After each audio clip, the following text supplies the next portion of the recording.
welcome to our new show, Raw Politics. And what a first week we've had. Tony Blair, Nigel Farage, Yanis Varoufakis all making headlines. And we've even started making some noise here in Brussels. So, in case you missed it, here are the best bits from this week. Someone else is weighing into this debate. It's former Prime Minister Tony Blair. I did speak to him, and this is what he said. I began by asking him about what he thinks of Theresa May. The whole problem with Theresa May's proposals that she's released is that I think they're the least favourite option of the British people. I think a lot of people want to remain, like me, and certainly significant numbers of people want to go, like Boris Johnson and David Davis and all these people. I think people either want to stay or go. So have you discussed this with her, with Theresa May? You talked to David Cameron back then. Do you discuss this with Theresa May and give your view? I haven't discussed it with her, and frankly, I don't think there'd be a meeting of minds. What she thinks, and by the way, she is well-intentioned in thinking this. She's trying to do her best for the country. What she thinks is, look, we have to do Brexit. Okay, it's not a good idea, but we have to do it. And therefore, I'm going to do the mildest version of Brexit we can in order to say to the people who voted Brexit, we've done it, and protect the economy. Okay, it's totally sensible at one level. The trouble is, in doing that, she's neither going to satisfy the people who really want Brexit, nor the people who think the whole thing's a bad idea. So it looks like a clever compromise, but actually it's a compromise that is the worst of both worlds and will satisfy nobody. Right. Which is why, by the way, I don't think it'll pass the House of Commons. I think Parliament will vote that down in the end. Having said that, on a scale of 1 to 10, how do you think she's doing then? Well, I don't sort of offer marks like that because I just think she's on the wrong course altogether. I understand why she's trying to do it, but I think it's doomed to fail. But do you sympathise with her? You mentioned trying to bring together two very different ways of thinking. Yeah, no, I completely sympathise with her. But in the end, the trouble is, leaders have got to lead. If she thinks it's a bad idea, and I think she's been asked so many times now, does she think Brexit's going to be good for the country? You'd think if she thought it was, she'd say it. She doesn't think it's a good idea, and there's something truly remarkable about a situation, especially for a country as mature and sort of serious as Britain, to have its leadership, its political class, take the country down a path that collectively they think is a bad idea. So it's a very odd thing. I mean, I've never seen a parallel like it. I can't imagine being Prime Minister and saying to the country, right, I'm going to do this thing, even though I think it's a bad idea, I'm going to do it. But there was a vote. She's got to do it. Well, there was a vote, and the vote was to leave the European Union. It was 52 to 48, right? And since that time, we've had different versions of Brexit. We now know a lot more about this issue than we knew back then. We know, for example, some of the claims that were made for Brexit are obviously wrong.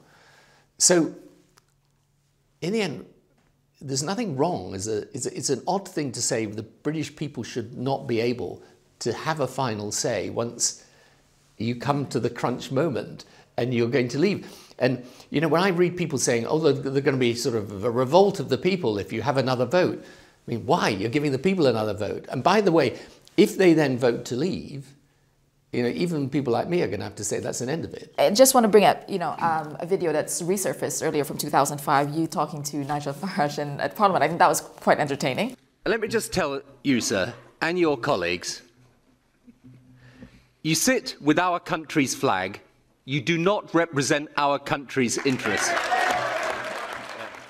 You said that you told him you don't represent people's interests. Have you completely misjudged this? And are there any other misjudgments you've probably made? Look, I didn't think the country would vote for Brexit. But I always took the view, when I was Prime Minister, that you had to deal with the real concerns and the legitimate grievances that people had, particularly on the right. Otherwise, you would leave a space for the far right to come and colonise a lot of political territory. So, for example, contrary to what people now say, my government took some very tough measures on immigration, on asylum, law and order. We didn't leave much space for the Farages of this world when I was in office. I think Was that a mistake? No, I think we were right to do that because I think it then put him where he should be, which is on the fringe of British politics. So he said a lot there. It seems like he cannot wrap his mind or brain around the fact that Theresa May is doing what she's doing. I think when it comes to Tony Blair, the question to put to him, first of all, people, as you did, Tess, people did have a vote. Exactly. If there was another one, what does that make it? 1-1? Is it the best of 3? And it is then the duty, given the fact that Parliament backed this, to carry out that deal. I mean, second of all, yeah, OK, clearly some of the claims made on the Leave side during that campaign have not come true or possibly won't. But that is also true of the Remain side. There were lots of suggestions of Project Fear that the UK economy would crash and burn if there was the Brexit vote. And yeah, it took a hit, but it certainly didn't to that degree. And the whole point of politics is the art of compromise. And, Tony Blair is meant to be a Democrat. He's meant to be someone who understands how politics works. And politics works is that essentially in a democracy, the public give you an instruction. And yes, you lead, but you lead from what they've told you to do. And whatever you think about Theresa May, and I think most of us probably have sympathy for her to a degree, that is what she is trying to do. And I think what's interesting, and he brought it up when he was talking about Nigel Farage, the far right. I raised it to him that, he said that this was a fringe opinion, but the fringe opinion actually voted, and this is, they made their voices heard. What do you think of that? When you look at populism, is this a mistake of politicians when they go, oh, this is what we think, and what you think is on the fringe? Is that a mistake? Well, it's a sort of a mistake. I mean, you have to have an inclusive debate, and a lot of the reasons why these populists are so angry is that because they think they've been left out of the debate. But one interesting aspect is that analysts have showed that it was really part of the rise of UKIP is down to the Labour Party, which was led at that time by Tony Blair, moved to the centre. So it left workers, people in the lower middle class that were not beneficiaries of globalization, they left behind, were not picked up by the Labour, which is a more mainstream party, but were left for the UKIP. So. Yeah, you can just say that actually I think that Tony Blair, in many ways, or his administration, sowed the seeds actually for Brexit. From 2004, when Britain became, I think, one of 3 European countries to allow, from the very start, the integration of Eastern European migration, led to the largest influx of migrants in British history, and it was politically incorrect to talk about it. Right. So many people were feeling this, seeing this, and not being politically reflected that point of view because it was seen as politically incorrect. So maybe unsurprising that, 10 years later, after a financial crash, people who were then allowed to talk to it expressed the view that they didn't quite like it that much, and they didn't quite like Tony Blair's approach. Absolutely. When he was Prime Minister. Indeed, and there was a continuation to that interview. We played a little game, a little word association game there. I threw some names at him and asked him to tell me what came to mind. We're going to play a quick word game. I'm just going to mention names and you tell me, give me an adjective or whatever comes to mind, all right? Let's start with... Never do these games well. Let's start with Nigel Farage. The past. Vladimir Putin. The enigma. Nice. Theresa May. Sympathy. Jeremy Corbyn.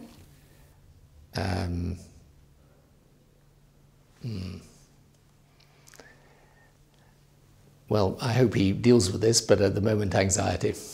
Boris Johnson. Humour, but. But. Jean-Claude Juncker. Affection, actually.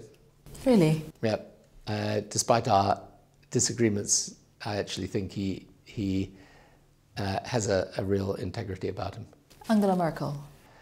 Respect. Bono, who has commented on Brexit. Bono. No, friendship. Friendship. All right, thank you very much, Tony Blair, former British Prime Minister, for your time. Thank you. It was supposed to be a big weekend for Bono. The U2 frontman was set to launch his European tour in Germany. This just days after he vowed to fly the European flag as he makes his way across the continent. But things aren't going quite to plan for the Irish musician. As thousands of loyal fans gathered in Berlin, U2 cut short the concert after Bono suffered what was described as a complete loss of voice. Bono's enforced silence will come as a disappointment to those who hoped his pro-EU tour would mark the fight back against rising Euroscepticism. Meanwhile, Bono vows to walk on despite his vocal struggles.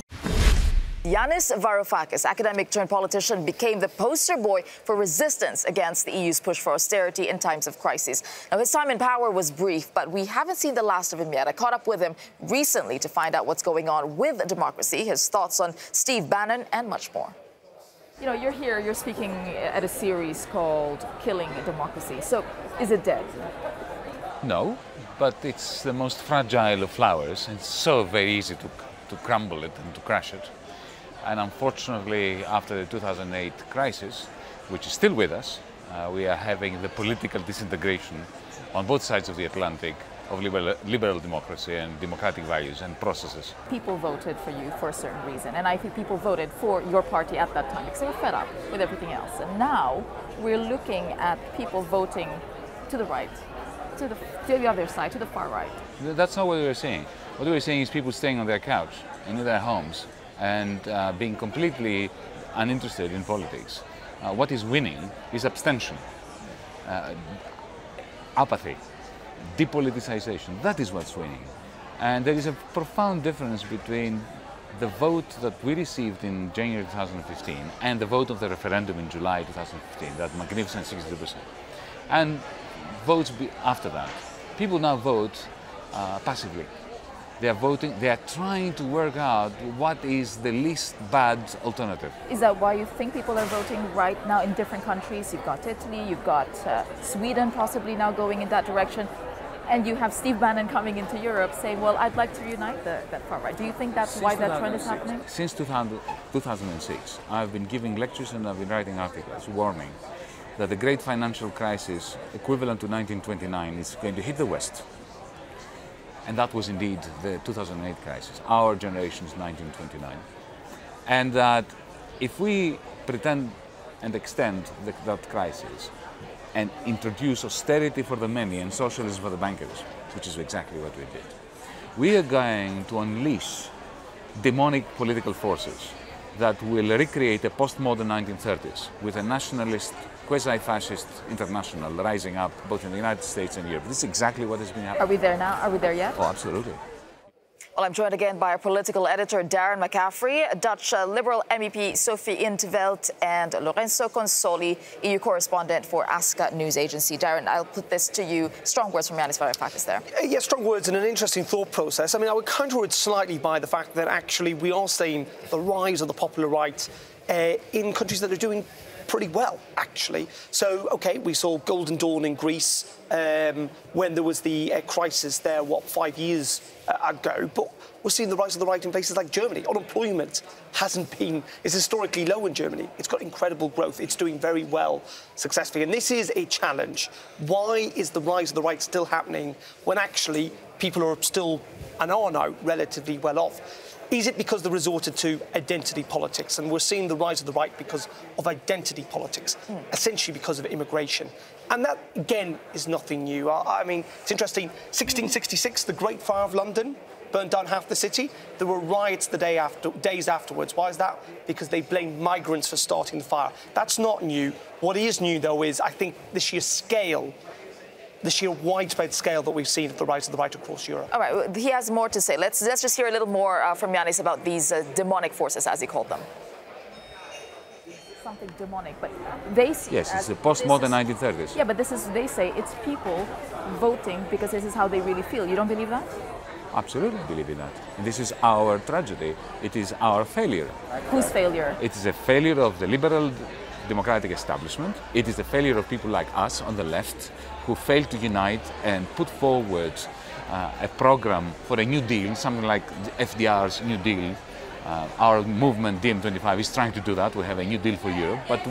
And this is why I'm here. This is why I go all over Europe. We will be contesting the European Parliament elections in 10, 11 different countries in May 2009, but we have not succeeded in opposing this national, this international. Don't forget that Mussolini and Hitler won the support of a majority of people in their countries, tragically, but they did. Not because they promised concentration camps or the war, but they promised to give them back their dignity, to help them take their country back. Does this remind you of anything? What do you think of Steve Bannon? He is a very smart representative of a neo-fascist movement that has international ambitions that we must defeat. We have an obligation to the next generation to defeat Steve Bannon and this nationalist, neo-fascist internationality. Are you playing catch-up, though? Because he seems to be... As we did in the 1930s. And in the 1930s we lost, and we had the Second World War. This time, we should learn from the 1930s and move ahead. You know, when you speak about establishment, changing the EU, it has to be revamped or even demolished at some point. Not demolished. Okay, but I do not revamped. believe in demolition jobs. But then at the same time... I believe in rationalizing and democratizing the European Union. But you are an outsider and considered anti-establishment. Do you agree with that? Thankfully. So, do you think that you probably have more in common with the likes of Steve Bannon than you think? No. What happens, look, think of Goebbels in the 1920s. Fiery speeches against the financial establishment in the 1920s that brought Germany and the Weimar Republic down. Yeah? Some of the points that he was making were very anti-establishment, they're actually quite accurate. And then on page 3 of the speech, you went into a toxic, anti-Semitic rave about how Germany will become better off if they kill the Jews, right? Now that is what we're facing with the Nationalist International today. They use the language of anti-establishment rhetoric in order to grab the establishment and turn it against the people. We should want, as Democrats, to expand the realm of democracy and to bring rationality and prosperity for the crushing majority of people. Sophie, I'll go to you as a Liberal MEP. He says it's a death of liberal democratic establishment. Is that fair? No, I think he's being a bit too pessimistic and alarmist here. He's right in one thing, and that is democracy will not defend itself. We have to protect it, for example, by voting, by using our voting rights. But I think he's wrong on one point. The cause of this is not economics, as you also said, because there are lots of people who are very well off, countries that are very prosperous, where these authoritarian forces are on the rise as well. I think the core of their message is a very different one. It has something to do with identity, but not just with immigration. It has something to do with the changes in the social order. They have a kind of joint international manifesto, which is called Restoring the Natural Order. And the natural order is, of course, that the white, middle-aged, heterosexual Christian male is, on top of who's been dominant for so long. Has been dominant for so long. Now has to observe that there's, for example, a black man in the White House. Sure. There could have been a woman in the White House, a woman running the IMF, a Muslim mayor of London, a gay son of immigrants being Prime Minister of Ireland. That is the real core. To bring it to Lorenzo, problem. because in Italy, very quickly, we don't have much time. Lorenzo, in your country, you said that there's no more left as well. Well, there is some left, but it's in very, very bad conditions. If you consider that at the last European elections, the Partito Democratico got 40% of votes, and now they are fighting to get to stay below the 10%.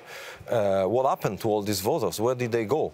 And most of them went to Cinque Stelle, but Cinque Stelle is not a leftist movement. Sure. There are some elements of the left, but it's not a leftist movement. So what happened? I don't agree with one thing that Mrs. Intervelt said. 10 seconds. Which is that the economy has nothing to do with this. Actually, I didn't say nothing. Actually, the economy. I mean, the austerity, and that's where Varoufakis is absolutely right, has taken away the legitimacy to the EU institutions. The EU institutions are now in their lowest possible level of consensus by people because of the austerity in most of the countries.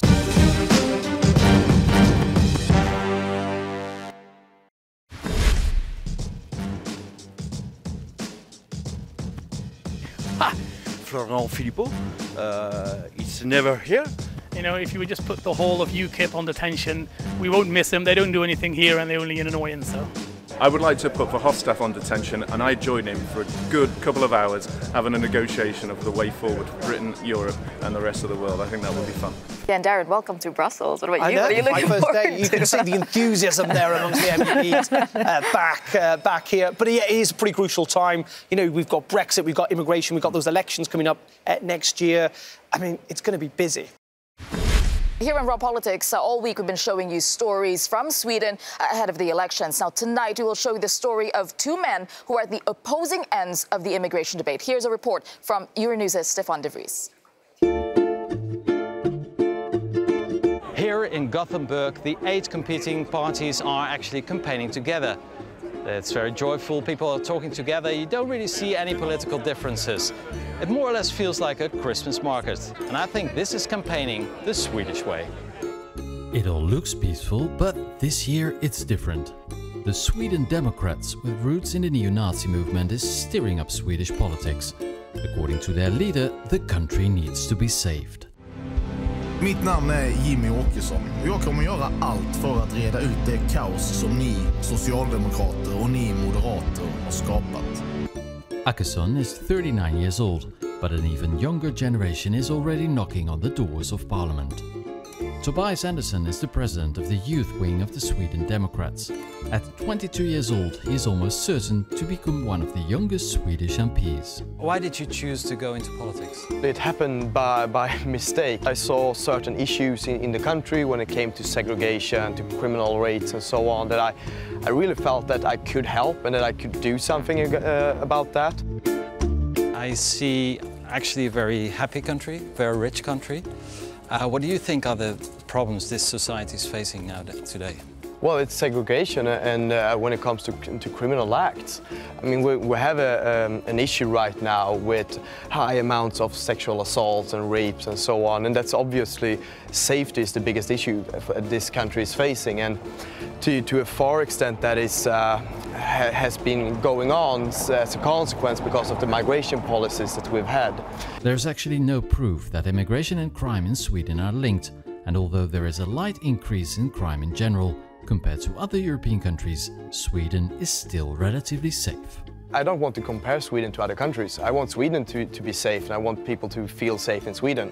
And then it doesn't matter for me how the criminal rates are looking in other European countries. The Sweden Democrats could become the kingmakers of a new government after the elections, but the party prefers not to govern. I'm quite sure that the other parties will do their best to put us out of government and make sure that we are not a part of it. But we've been the only opposition for 4 years, and that has really been good for our as a party. Tobias, we can just see the roof of the parliament. That's probably where you will be working in a couple of weeks from now, right? That's true. What are you going to do on the first day as a Swedish MP? Well, I'm gonna take a sleeping the day after. So. Over the past 5 years, Sweden took in almost 700,000 refugees and migrants.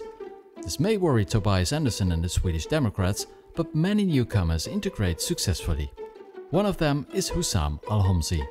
Just 3 years ago, he arrived in Sweden as a war refugee from Syria.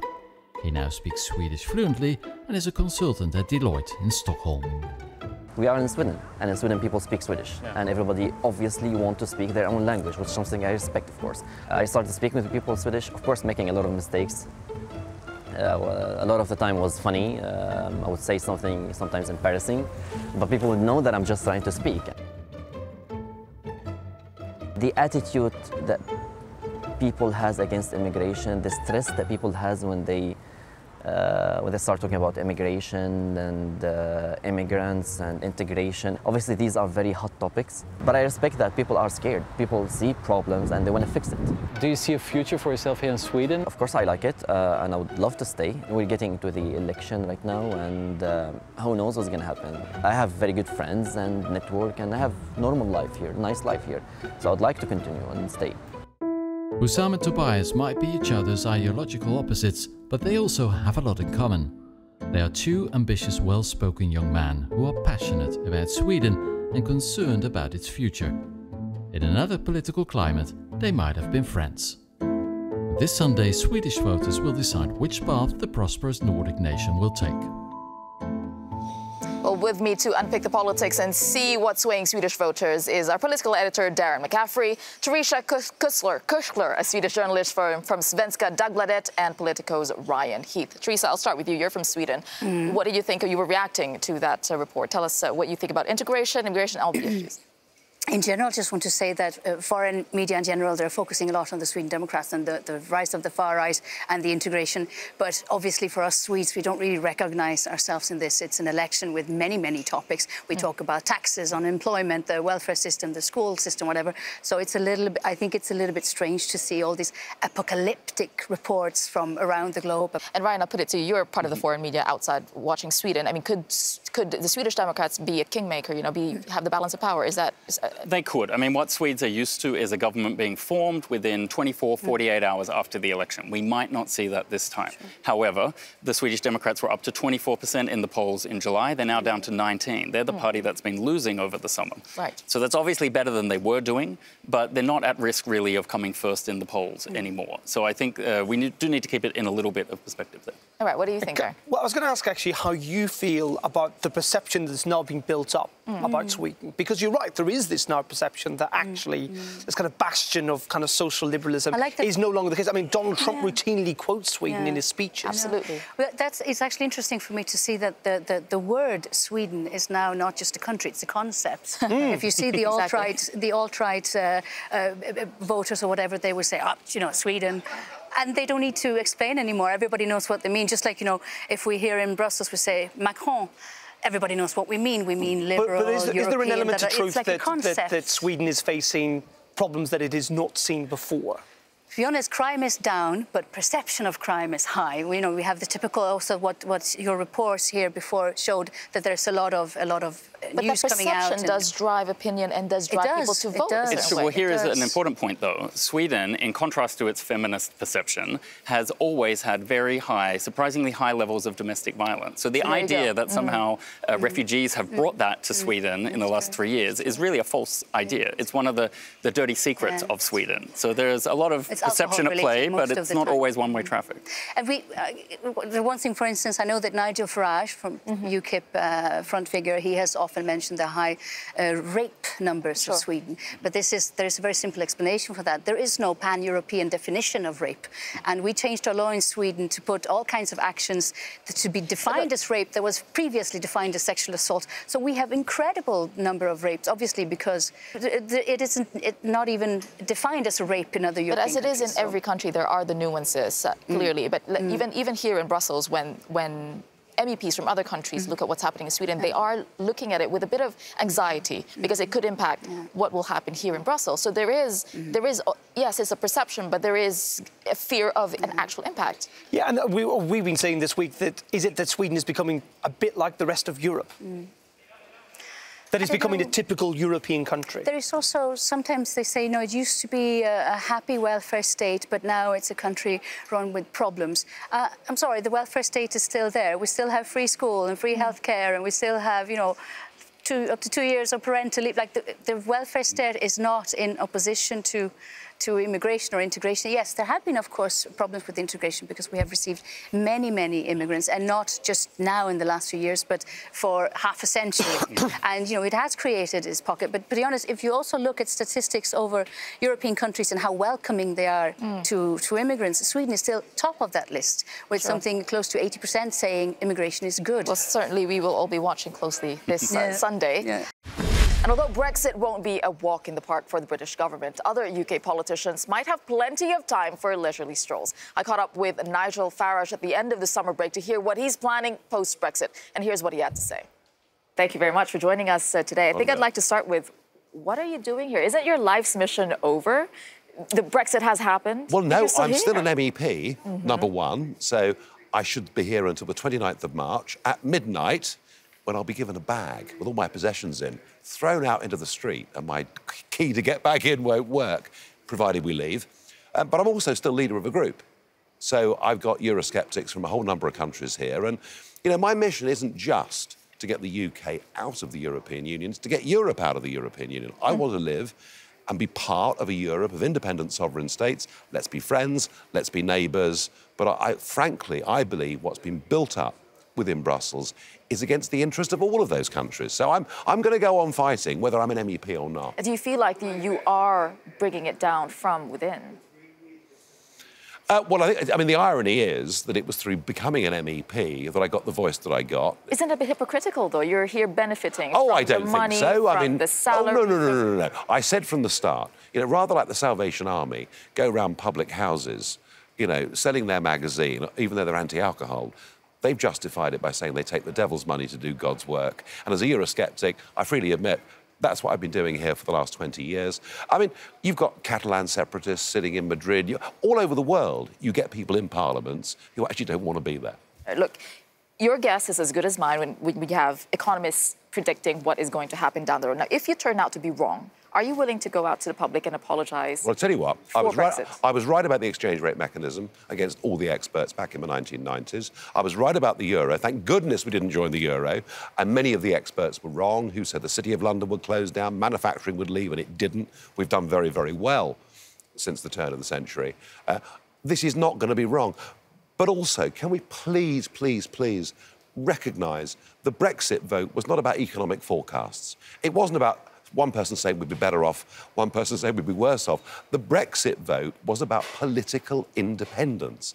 It was about not having our laws, maybe these institutions, not having their court in Luxembourg, overruling our own Supreme Court, controlling our borders, catching our own fish. Brexit was about independence.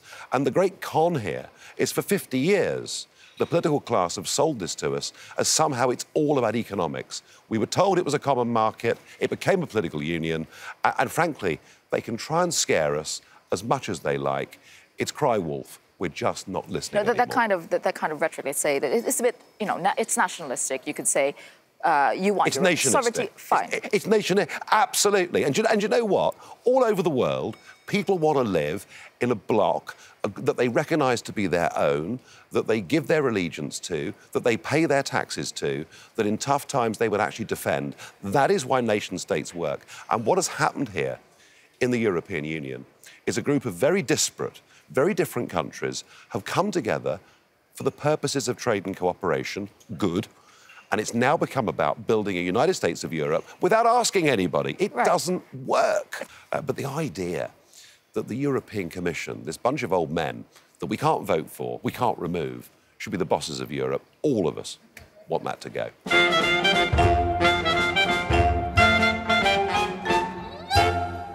A modern tragedy. I think maybe some very long fantasy horror story. I think it would be a comedy. It would be a disaster story. I think I would put it in the horror section.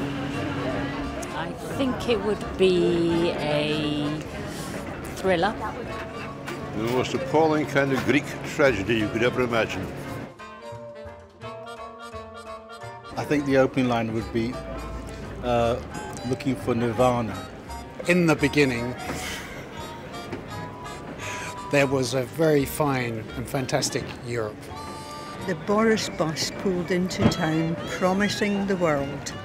It all seemed like a good idea. My God, this is the worst of times. There is no best of times. The hero would be, I think, Michel Barnier. The hero of the book would be our First Minister, Nicola Sturgeon. I think the hero of this book would be the British people, collectively, as a nation. There are very few heroes. There are many villains. Well, it has to be David Davies, Boris Johnson, Liam Fox. The villain of all those who were peddling falsehood. Mr. Farage, Mr. Johnson. There's only one villain, really, and that is the Tory Prime Minister, David Cameron. The people like Barnier and Juncker, I think, who run it on a political ideology as opposed to what I think should be the best interests of all 27 nations. Two villains, maybe, Boris Johnson and Michael Gove. Europe carries on happily and the UK sinks into more and more chaos. And that is how Brexit ends. With a free Scotland, free and independent Scotland. That's how it ends. It ends with rejoicing in the streets, the villages, the pubs throughout Europe as we all come together again, as Robert Burns so eloquently said, as one family of man, for we are brothers for all that.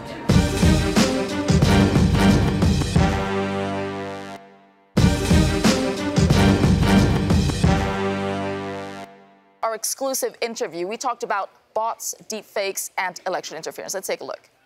Be it Russia or another country, is this a new line of defense in geopolitics? Yes, it is. Actually, this is a new frontier, I would say. And the technology to be used will be more and more advanced. So we have to develop technologies to protect ourselves better, for instance, to identify the so-called bots, deep fake news, where they can pretend that a specific politician has stated this or that, but it's deep fake news because it's not that person. All right, I want to play this video for you. You mentioned it earlier. We're entering an era in which our enemies can make it look like anyone is saying anything at any point in time, even if they would never say those things. So, for instance, they could have me say things like, I don't know, Killmonger was right, or Ben Carson is in the sunken place, or, how about this, simply, President Trump is a total and complete dipshit. I think we'll yeah. It's an example. It is not Obama, but people think this is Obama. So my question to you is the technology so close? How far is the technology from the point where we can no longer tell whether this is real or not? It's round the corner. So it may well be that it's out there already. You never know. So the European Commission, they will be releasing the package next week on how to prevent meddling in the elections. Do you think it's enough what the European Union is doing? Well, we don't know all the details, but I don't, let me put it this way. I don't think we can do enough, but I think the Commission and the European Union is on the right track, and we are willing in our Transatlantic Commission to assist the EU all we can. How vulnerable is the European elections to meddling or interference? I think they're very vulnerable. In certain countries, you have a very, very low turnout in European elections, so it's very easy for Russia and also other countries to meddle in our elections. Very vulnerable, Darren. This was a story that piqued your attention. What do you think? Yeah, I mean, clearly, with advancements in technology, there are cleverer and cleverer ways for governments and for other actors to try and influence how people vote. And, that Barack Obama video, even though it's pretty rudimentary still, you can envisage in the future that will get really good. However, I do think, yes, there is an element of vulnerability. Of course there is. And there always has been. Have state actors and non-state actors try to influence elections? Yes, they have, and they've always tried to do that. But I think you do also undermine the sophistication of the electorate as well, of voters. They're not idiots. People are not idiots. And I think there is an element in which actually, people like this and other politicians just won't trust that the electorate is a pretty sophisticated body. Indeed. I want to bring up the technology part of it because it's a big part of what Rasmussen was talking about. And Jennifer, this is something you've been looking at. What do you think? Where are we in that regard? I mean, the question is not whether you can produce something that is convincing. You can, OK, that Obama one wasn't a great example, but you certainly can produce these things that are convincing. It's the time, the effort and the sort of motivation that goes into producing those. I mean, a small-time actor is not going to have the resources to produce something that's really legitimately convincing. And as you say, it's about convincing voters. I mean, in a sense, this is a cultural problem and it needs a cultural solution rather than trying to sort of brute force it with tech filters or something. I mean, your big social media companies, they already have filters in place, but they're quite unsophisticated and they will end up cutting out a lot of legitimate content as well as the fake content. It's going to get better and better, the technology, isn't it? Well, you would hope so, but I mean, if we compare it to, say, copyright, where they have the filters, exactly the same sort of thing applies, or hate news, hate speech, where they also have filters. so much of the stuff, you get an awful lot of false positives. And this is where maybe education is better than just trying to sort of wipe it out in some sort of blanket fashion. And Jan, you're an MEP. Are you worried about this in light of the upcoming elections? By the way, I didn't believe it was Obama from the very first second. You can't be fooled. I would be worried if you hadn't done that. I would have been genuinely worried. Look, I'm 55 years old, and I've been living first 26 years of my life in a communist state. So I was quite used to various types of propaganda, the Russian propaganda, Soviet propaganda. And I believe that particularly we from Central and Eastern Europe are quite sensitive to some some forms of double talk or double think. We are maybe better able to uncover those things. So yes, I believe that those things are happening. Yes, I believe that we should not underestimate them. Yes, I absolutely believe that there are new technologies and new ways how to do that. But on the other hand, I would 100% subscribe what you have said, that people are not idiots, and we should not underestimate people as well. There is definitely a certain common sense of electorate, and I still believe and I trust into that. What comes to mind when you think of Vladimir Putin? Probably not reality TV star, but it would seem he's set to become one. The Russian president is starring in a new television series entitled Moscow, Kremlin, Putin. Airing on state television, the program focuses on the leader's daily activities. In the first episode, Russian viewers were treated to a glimpse of the 65-year-old's recent holiday in Siberia. The hour-long episode also included references to Putin's love of children, his physical fitness, and even his ability to intimidate wild bears. Amid claims that it's propaganda, Vladimir Putin's spokesperson insisted that the Kremlin did not commission the show, adding that the program is balanced. So those were the best bits from our week one. Lots more to come for you. We will be live coming from Strasbourg in what promises to be a very exciting session over there. So don't miss it all week at 6 p.m. CET and 5 p.m. in UK time, only here on Euronews.